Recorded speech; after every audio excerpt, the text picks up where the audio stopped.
H K Patil ಅವರೇ, ಸುಧಾಕರ್ ಅವರೇ, ಶಾಸಕರುಗಳಾದಂಥ ರಿಜ್ವಾನ್ ಅರ್ಷದ್ ಅವರೇ, ಅಜಯ್ ಸಿಂಗ್ ಅವರೇ, ಚಿತ್ರಕಲಾ ಪರಿಷತ್ತಿನ ಅಧ್ಯಕ್ಷರಾದಂಥ ಬಿ ಎಲ್ ಶಂಕರ್ ಅವರೇ, ಉಪಾಧ್ಯಕ್ಷರಾದಂಥ ಪ್ರಭಾಕರ್ ಅವರೇ, ನೀನೇನ ಇತರ ಎಲ್ಲ ಸ್ನೇಹಿತರೆ, ಇಲ್ಲಿ ಭಾಗವಹಿಸಿರ್ತಕ್ಕಂಥ ಎಲ್ಲ ಆತ್ಮೀಯ ಕಲಾವಿದ ಬಂಧುಗಳೇ,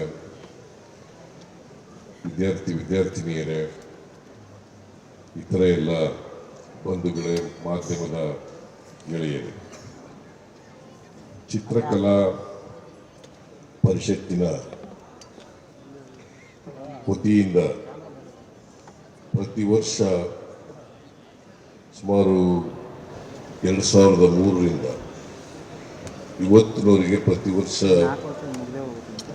ಚಿತ್ರಸಂತೆಯನ್ನು ಆಚರಣೆ ಮಾಡ್ಕೊಂಡು ಬರ್ತಾ ಇದ್ದಾರೆ. ಈ ವರ್ಷ 21ನೇ ಚಿತ್ರಸಂತೆಯನ್ನು ಆಚರಣೆ ಮಾಡ್ತಾ ಇದ್ದಾರೆ. ನಾನು ಹಿಂದೆ ಮುಖ್ಯಮಂತ್ರಿಯಾಗಿರುವಾಗ 2013ರಿಂದ 2018ರವರೆಗೆ ಪ್ರತಿ ವರ್ಷನೂ ಕೂಡ ಈ ಚಿತ್ರಸಂತೆ ಕಾರ್ಯಕ್ರಮವನ್ನು ಉದ್ಘಾಟನೆ ಮಾಡಿದ್ದೇನೆ. ಈ ಬಾರಿನೂ ಕೂಡ ಬಿ ಎಲ್ ಶಂಕರ್ ಅವರು ನೀವು ಬರಬೇಕು ಅಂತೇಳಿ ಆಹ್ವಾನ ಮಾಡಿದ್ರು. ಹಾಗಾಗಿ ಇವತ್ತು ನಾನು ಮಹಾರಾಷ್ಟ್ರಕ್ಕೆ ಹೋಗೋ ಕಾರ್ಯಕ್ರಮ ಇದ್ದರೂ ಕೂಡ ಬಂದು ಹೋಗ್ತೇನೆ ಅಂತೇಳಿ ಅವ್ರಿಗೆ ಹೇಳಿದ್ದೆ. ಹಾಗಾಗಿ ಸಮಯ ಭಾಳ ಕಡಿಮೆ ಇದೆ, ಹೆಚ್ಚು ಮಾತನಾಡಲಿಕ್ಕೆ ಹೋಗಲ್ಲ, ಮಹಾರಾಷ್ಟ್ರಕ್ಕೆ ಹೋಗ್ಬೇಕು. ನಾನು ಅತ್ಯಂತ ಸಂತೋಷದಿಂದ ಈ ಚಿತ್ರಸಂತೆಯನ್ನು 21ನೇ ಚಿತ್ರಸಂತೆಯನ್ನು ಉದ್ಘಾಟನೆಯನ್ನು ಮಾಡಿದ್ದೇನೆ. ಇವತ್ತು ಬೆಳಿಗ್ಗೆಯಿಂದ ಸಾಯಂಕಾಲದವರೆಗೆ ಈ ಚಿತ್ರಸಂತೆ ಕಾರ್ಯಕ್ರಮ ನಡೀತದೆ. ಈಗಾಗಲೇ ಬಿ ಎಲ್ ಶಂಕರ್ ಅವರು ಹೇಳಿದಂತೆ ಸುಮಾರು 3 ರಿಂದ 4 ಲಕ್ಷ ಜನರು ಕಾರ್ಯಕ್ರಮದಲ್ಲಿ ಭಾಗವಹಿಸ್ತಾರೆ. ಸುಮಾರು 22 ರಾಜ್ಯಗಳಿಂದ ಕಲಾವಿದರು, 1600 ಕಲಾವಿದರು ಭಾಗವಹಿಸ್ತಾ ಇರ್ತಕ್ಕಂಥದ್ದು ಬಹಳ ಸಂತೋಷದ ಹೆಮ್ಮೆಯ ವಿಷಯ ಅಂತೇಳಿ ನಾನು ಈ ಸಂದರ್ಭದಲ್ಲಿ ಹೇಳಲಿಕ್ಕೆ ಬಯಸ್ತಾ ಇದ್ದೇನೆ. ಈ ಸಾರಿ ವಿಶೇಷ ಏನಪ್ಪ ಅಂತಂದರೆ, ಈ ಚಿತ್ರಸಂತೆಯನ್ನು ಸಮರ್ಪಣೆ ಮಾಡಿರ್ತಕ್ಕಂಥದ್ದು ಬಾಹ್ಯಾಕಾಶ ವಿಜ್ಞಾನಿಗಳಿಗೆ. ಅದು ಒಂದು ವಿಶೇಷವಾದಂಥ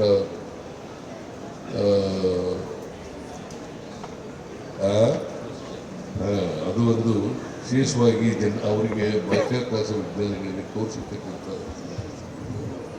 ಗೌರವ ಅಂತೇಳಿ ನಾವು ಭಾವಿಸ್ಕೊಂಡಿದ್ದೇವೆ. ಅದಕ್ಕಾಗಿ ಚಿತ್ರಕಲಾ ಪರಿಷತ್ತಿನ ಎಲ್ಲ ಅಧ್ಯಕ್ಷರಿಗೆ ಮತ್ತು ಇತರ ಎಲ್ಲ ಸ್ನೇಹಿತರಿಗೆ ನಾನು ಅಭಿನಂದನೆಗಳನ್ನು ಸಲ್ಲಿಸಲಿಕ್ಕೆ ಬಯಸ್ತಾ ಇದ್ದೇನೆ. ನಾನು 22 ರಾಜ್ಯಗಳ ಕಲಾವಿದರು ಸುಮಾರು 1600 ಜನ ಭಾಗವಹಿಸಿದ್ದೀನಿ. ಅವರಿಗೆಲ್ಲರಿಗೂ ಕೂಡ ಕರ್ನಾಟಕ ರಾಜ್ಯದ ಜನರ ಪರವಾಗಿ ಸ್ವಾಗತವನ್ನು ಬಯಸ್ತಾ ಇದ್ದೇನೆ. ಮತ್ತು ಬಿ ಎಲ್ ಶಂಕರ್ ಅವರು ಮಾತನಾಡುವಾಗ ಹೇಳಿದ್ರು, ಇದನ್ನು ಗ್ಯಾಂಟಿನಿಯರಿಗೆ ಟ್ರೀಟ್ ಮಾಡಬೇಕು. ಆಮೇಲೆ ಇನ್ನೊಂದು ಮ್ಯೂಸಿಯಂ ಮಾಡಬೇಕು, ಎಲ್ಲ ಜಿಲ್ಲೆಗಳು ಕೂಡ ಆರ್ಟ್ ಗ್ಯಾಲರಿ ಮಾಡಬೇಕು ಅಂತಕ್ಕಂಥ ಒತ್ತಾಯವನ್ನು ಕೂಡ ಮಾಡಿದ್ದಾರೆ. ಕರ್ನಾಟಕ ಸರ್ಕಾರ ಇದಕ್ಕೆ ನಾವು ಎಲ್ಲ ರೀತಿಯ ಸಹಾಯವನ್ನು ಮಾಡ್ತೇವೆ. ನಾವು ತೆರೆದ ಮನಸ್ಸಿನಿಂದ ಇದ್ದೇವೆ. ಚಿತ್ರಸಂತೆಗೆ ಅನುದಾನ ಹೆಚ್ಚು ಮಾಡಬೇಕು. ನಾನು 10 ಲಕ್ಷ ಬರೆದಿದ್ದೆ, ಅದು ಜ್ಞಾನದಲ್ಲಿ ಬರೆದಿದ್ದೇನೆ.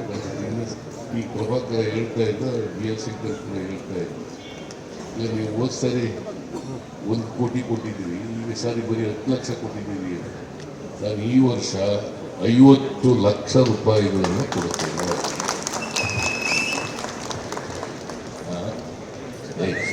ಅದು ಸೇರಿಸಿ ಒಟ್ಟಾರೆ 50 ಲಕ್ಷ ಕೊಡ್ತೀವಿ, ಮುಂದಿನ ವರ್ಷ ಜಾಸ್ತಿ ಕೊಡ್ತೀವಿ. ಸೊ ಈ ಚಿತ್ರಸಂತೆ ಕಾರ್ಯಕ್ರಮ ಭಾಳ ಯಶಸ್ವಿಯಾಗಿ ಮಾಡ್ಕೊಂಡು ಬರ್ತಾ ಇದ್ದಾರೆ ಚಿತ್ರಕಲಾ ಪರಿಷತ್ನವರು. ಈ ವರ್ಷವೂ ಕೂಡ ಯಶಸ್ವಿ ಆಗಲಿ ಅಂತೇಳಿ ಹಾರೈಸ್ತೇನೆ. ಸಮಯದ ಅಭಾವದಿಂದ ನಾನು ಹೆಚ್ಚು ಮಾತಾಡಕ್ಕೆ ಹೋಗಲ್ಲ. ಈ ಚಿತ್ರಕಲಾ ಪರಿಷತ್ ಹೇಳಿದ್ದೀನಲ್ಲ, ಜನರ ಮನಸ್ಸಿನಲ್ಲಿ ಇದ್ದೀನಿ ಅಂತ. ನಿಮಗೆ ನಾಗರಾಜ ಮೂರ್ತಿ ನಾನು ಹೇಳೋದು ನಿಮಗೆ ಕೇಳಿಸ್ಕೊಳ್ಳಿಲ್ಲ ಅನ್ನೋ ಕಾರಣಕ್ಕೆ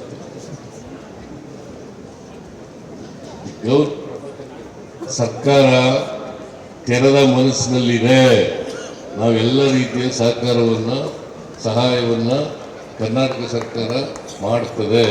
ಚಿತ್ರಕಲೆಯ ಅಭಿವೃದ್ಧಿಗೆ ನಮ್ಮ ಸರ್ಕಾರ ಬದ್ಧವಾಗಿದೆ ಅಂತಕ್ಕಂಥ ಮಾತುಗಳನ್ನು ಹೇಳಿ ನಾನು ಇದನ್ನು ಮತ್ತೊಮ್ಮೆ ಹೇಳ್ತಾ ಇದ್ದೀನಿ. ಅತ್ಯಂತ ಸಂತೋಷದಿಂದ ಈ ಚಿತ್ರಸಂತೆಯನ್ನು ಉದ್ಘಾಟನೆ ಮಾಡಿದ್ದೇನೆ.